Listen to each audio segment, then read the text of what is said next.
concept of when you die. Exactly. St. Peter reviews your life. That's right. So in the Christian traditions, you have St. Peter. Joe Rogan hears evidence for Jesus during a near-death experience, and no one's talking about it. So let's get right into the video, and make sure to watch to the end because I have a Bible verse that will tie all of this together. Let's get right into it.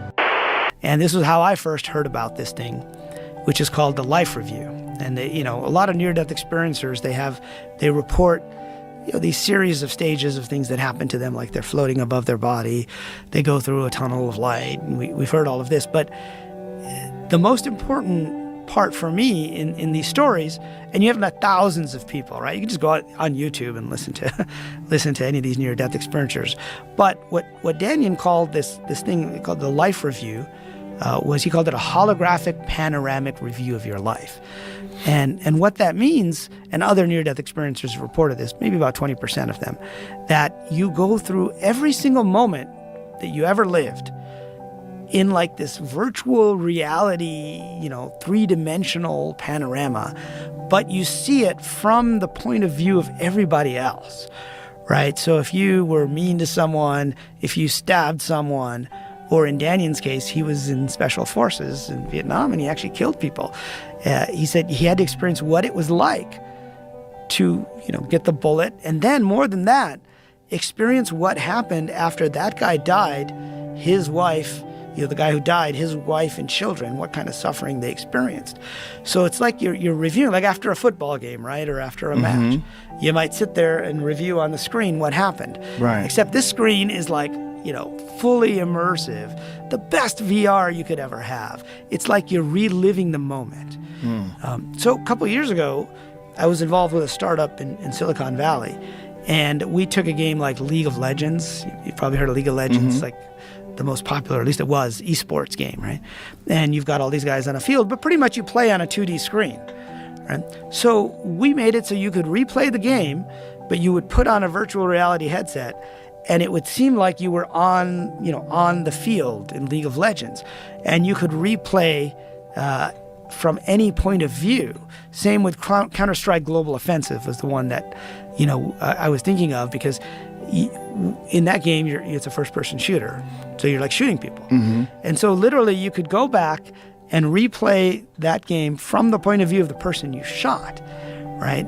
And so when I was experiencing this, it was reminding me of all these things these near-death experiencers have been telling us about this life review. And as an engineer and computer scientist, my question is always, well, how does that work? I mean, if you could replay every single moment in your life, even the moments when you weren't there, right, including like what happened to this guy's wife and what happened to their children, somebody has to record all. That's crazy. Doesn't that sound a little bit like one day we'll be held accountable for all the things that we do on Judgment Day through Christ? That's crazy. That's wild. But just imagine you having to experience all the bad things that you've done, or see like, whoa, people saw that, or God saw that, someone saw that. That's wild. But let's continue to watch. Make sure to watch to the end because I have a Bible verse that will tie all of this together. Let's go. Going to replay it, right, if it's not being recorded. So, perhaps, this whole game is being recorded just like we do, in fact, on YouTube, the most popular content other than the Joe Rogan experiences is video games content. Is like the replay. I remember my nephew, when he was like 3 years old, like before he was even going to school, he would say to his father, my brother, I want to watch Star Wars. And my brother was like, you want to watch the movie? No, I want to watch that man and that woman play the Star Wars game on YouTube, right? It was like he was just watching them replay a recording of the video game on YouTube.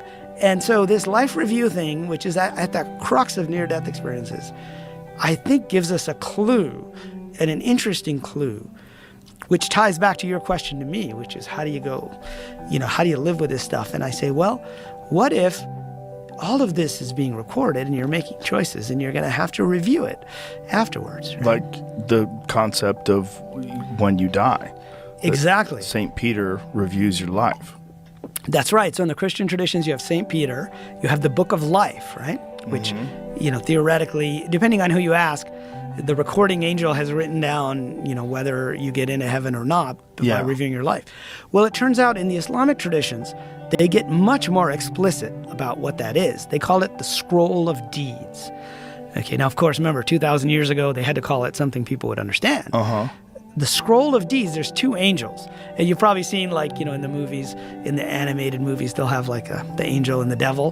That comes out of the Islamic traditions, right? And so there's these two angels, they're called the Kiram and Katabin, and they're sitting down and writing down. One's writing down all your good deeds, and one's writing down all your bad deeds. And what it says in the tradition, and when I delve into these different traditions, it's not so much to say, okay, this religion is right and that one isn't, but to say what's in common across all these religions. Because that part is probably right. If these guys are coming to that independently, all the other stuff, maybe, I won't criticize for you believing the other stuff. That's up to you. But that stuff is probably at the core of this thing called life and what happens after life. And so what it says in the Islamic traditions is, your book will be laid open for you after you die, and you will be the reckoner, right? So we think of Judgment Day and we think of all this stuff, but what it's actually saying, now that's a metaphor. It doesn't mean there's like angels with a feather pen writing down what in Chinese, this is what happened this day, or in Arabic. The only thing that makes sense is you would basically just record the entire 3D scene and you would play it back for yourself, which is exactly what near-death experiencers describe when they talk about the life review. It's like this. They're sitting there, there's a screen, and then suddenly they get pulled into the screen and they replay all of this stuff. And there's usually an angel, or they might call him God, or they might say it's Jesus, or they might say it's a being of light. Different experiencers say different things. But they say that guy doesn't judge you.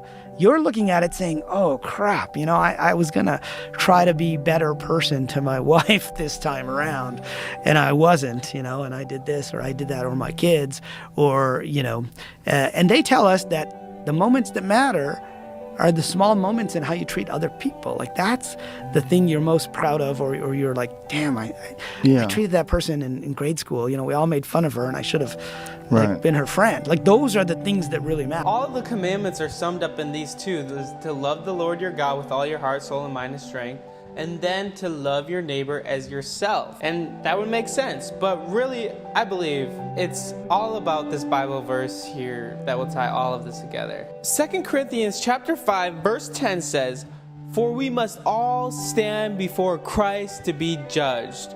We will each receive whatever we deserve for the good or evil we have done in this earthly body."